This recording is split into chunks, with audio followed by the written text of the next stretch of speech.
आखिर ऐसा क्या होता है संगीत में, जब हम संगीत सुनते हैं, गाना सुनते हैं, म्यूजिक सुनते हैं तो बहुत ही रिलैक्स फील करते हैं। मैं ऊट पटांग गानों की बात नहीं कर रहा हूँ। बहुत ऐसे गाने हैं जो आज भी हमारे प्लेलिस्ट में रहते हैं और जब भी हमें कभी ऐसा लगता है कि हाँ सुन लेना चाहिए, हम गाना सुनते हैं और अपने आप को थोड़ा सा कहीं ना कहीं तरीके से रिलैक्स जोन में ले जा करके बैठा देते हैं, या यूँ कह सकते हैं आपके गाना हमें या म्यूजिक हमें एक रिलैक्स जोन में लेकर के चली जाती है। इसके अपने कई कारण हैं, जिनमें से एक कारण गानों में यूज किए गए स्पीच भी है। समझ में आ गया?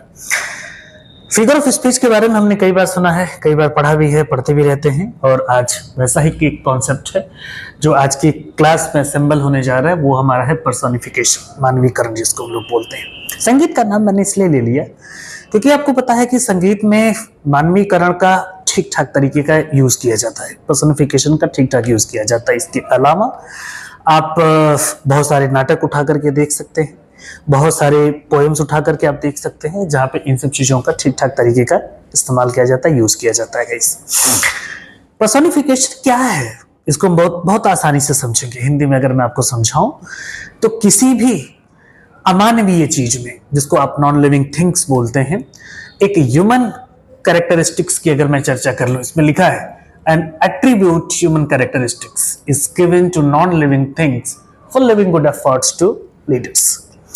यानी कि एक ह्यूमन कैरेक्टरिस्टिक्स एट्रीब्यूट जो गुण आपका होता है दिया जाता है टू नॉन लिविंग थिंग्स, एक निर्जीव वस्तु को।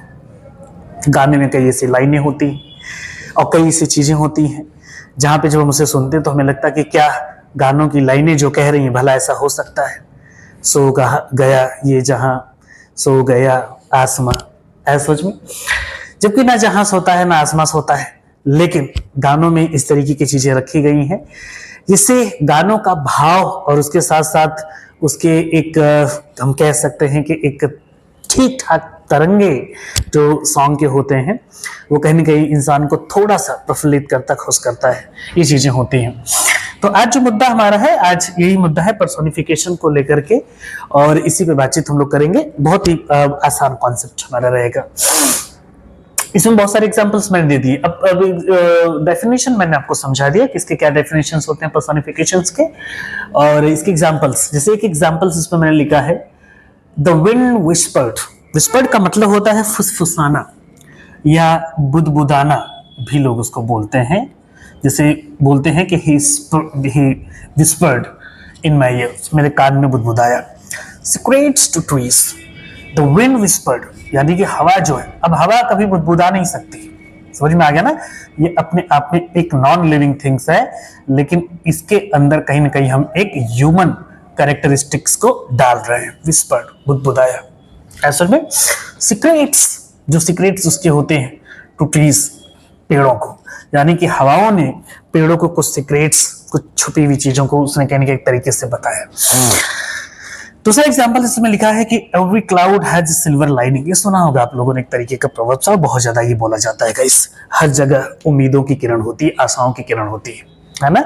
सेंटेंस अक्सर करके बोलते हैं ना, जब इंसान बिल्कुल हार जाता है, जब बिल्कुल आखिरी पे आ जाता है, जब आपका यूटर्न लेने का मन करता है, तो जब आपका यूटर्न लेने का मन करता है तो वहां पे मान के चलिए कि कई बार तो ऐसे होते हैं कि लोग आपको समझाते हैं, और कई बार ऐसा होता है कि आपको खुद को समझाना पड़ता है, खुद से खुद को समझाना पड़ता है और सब कुछ मैनेज करके आगे बढ़ना पड़ता है। और कहीं कहीं ऐसा भी होता है कि जहां से आप यूटर्न लेने की कोशिश करते हो, अगर थोड़ा सा और कदम आप बढ़ाएं तो शायद आप लाइफ में और आगे जा सकते थे, लेकिन कभी कभी ऐसा होता है कि वी लॉस्ट ऑफ पेशेंस, अपना धैर्य खो देते हैं और ऐसे सिचुएशन प्रॉब्लम कहीं ना कहीं हो जाती है। फिलहाल इसमें लिखा है कि every cloud has a silver lining.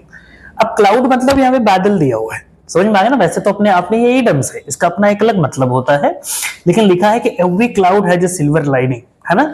हर बादल के पास एक सिल्वर, चांदी का लाइन होता है, रेखा होता है, इसका कोई मतलब नहीं होता है। फिलहाल हर जगह आशाओं की किरण होती है। आशा कौन रखता है? आशा एक ह्यूमन रखता है, उम्मीद एक ह्यूमन रखता है। समझ में आ गया ना? हर जगह आशाओं की किरण होती है, लेकिन यहाँ पे किसी ह्यूमन बीइंग का नाम ना लेकर के लिखा गया every cloud has a silver lining. Personification का द बेसिक एग्जांपल। उसके बाद लिखा है, ये भी आपने सुना होगा, the pot is calling the cattle black. ऐसा में उल्टा चोर कोतवाल को डांटे। ये आप कॉपी पेन लेके नोट भी कर सकते हैं। उल्टा चोर कोतवाल को डांटे, सॉरी, उल्टा चोर कोतवाल को डांटे। The pot is calling the cattle black. बर्तन क्या कभी बोल सकता है? नहीं बोल सकता है, नॉन लिविंग थिंग्स अपने आप में, लेकिन लिखा है the pot is calling the cattle black. एक एग्जाम्पल इसमें दिया गया है, the rain drops, rain drops ऐसे में हग्ड मतलब होता है गले लगा लेना, द नेचर मतलब प्रकृति को, ऐसे में यानी कि रेन ड्रॉप्स जो है उसने प्रकृति को गले लगा लिया, प्रकृति को गले लगा लिया, ये भी नॉन लिविंग है। द फ्लड स्वैलोड, ये लिखा हुआ है, the flood swallowed whole the village. बाढ़ जो थी वो निगल गई, स्वैलोड मतलब एक तरीके से निगल जाना, होल द विलेज पूरे गांव को। अब बाढ़ के पास कोई गला थोड़ी है ऐसे में, लेकिन इसको एक ह्यूमन एट्रीब्यूट्स करके दिया गया है, एक एट्रीब्यूट्स ह्यूमन कैरेक्टर्स दिया गया है। The flood swallowed whole the village. लिखा है कि cellphone kills the childhood of children. Cellphone ऐसे में किल्स, ये छुपाने वाली बात तो नहीं, सबको पता है कि cellphone kills the childhood of the children, यानी कि कहीं ना कहीं सेलफोन जो है वो बच्चों के बचपना को खत्म कर देती है। और सिंपल सी बात है, आजकल तो ऐसा हो चुका है ना, मैंने तो देखा हुआ है कि बहुत ऐसे लोग होते हैं, बहुत ऐसे पेरेंट्स होते हैं, they start overlook the kids. अगर वो बेचारा कोई चीज मांगने की भी कोशिश करता ना, या कोई किसी चीज की जिद भी करता है, तो लोग उसको पकड़ा देते हैं सेलफोन वगैरह। वो सेलफोन लेके बेचारा अपना एंजॉय मौज मस्ती कर रहा है, और सेलफोन के चक्कर में बहुत ऐसी चीजों को लोगों ने कहीं ना कहीं हटा दिया है। मुझे तो लगता है कि आजकल के बच्चे बहुत ऐसे जो अपने आप में पहले आउटडोर गेम हुआ करते थे, उसके बारे में तो उनको पता ही नहीं वो खेलेंगे कहां से। इंडोर गेम में वो ज्यादा बिजी हैं, बहुत दुनियादारी सब उसमें है गाइस। खैर, उसके बाद एक लिखा है इसमें, the world slips the sun rays down. The world slips, पूरी दुनिया सो जाती है, द सन रेज डाउन, जैसे ही सन रेज डाउन होता है ऐसे में। तो ये जितने भी 6-7 मैंने एग्जांपल्स दिए गए हैं, ये सब दिया है मैंने, ये सब करने के एक तरीके से पर्सोनिफिकेशंस के एक बेस्ट एग्जांपल्स हैं गाइस। तो पर्सोनिफिकेशन एक बार फिर से हम लोग समझ लेंगे। मानवीकरण का मतलब कि कोई भी निर्जीव वस्तु में किसी भी सजीव वस्तु के भाव को जब हम लोग डालते हैं ऐसे में, और भाव डाल करके हम ऐसा फील करते हैं कि वो भी ऐसा फील कर रहा होगा या ऐसा कर रहा है, तो हम ऐसी चीजें होती हैं। तो मानवीकरण का सीधा सीधा बस यही एक एग्जांपल होता है, ये कंडीशन आपके हैं गाइस।